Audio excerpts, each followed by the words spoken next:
কিছুমানে ধৰিব নোৱাৰে তেনেকুৱাখিনি পাৰি আৰু এইটো আপুনি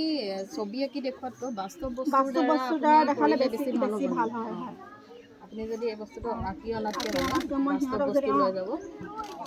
স্কুলতে পাম আমি ইটা পাম হয় ধৰি হয় লওক তেনেকুৱা ইটা কোনডাল পেঞ্চিল দিব চোৱাচোন কোনডাল চুটি আচ্ছা ল'ৰা ছোৱালীক আপুনি এইটো শিকাবলৈ আপুনি কেনেকৈ এংগেজ কৰিব কেনেকৈ জড়িত কৰাব ধৰি লওক মই এতিয়া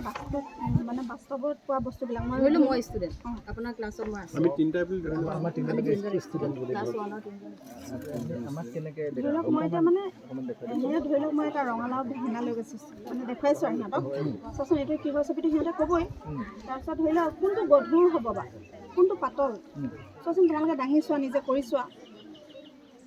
তোমালোকে ৰঙালাওটো ছবিটোত কিন্তু আপুনি আমাক ডাঙাব নোৱাৰে মানে ধৰি লওক এতিয়া বেলেগ বস্তু আৰু ধৰি লওক কিতাপ এখন ল'লোঁ বা পেঞ্চিল এটা ল'লোঁ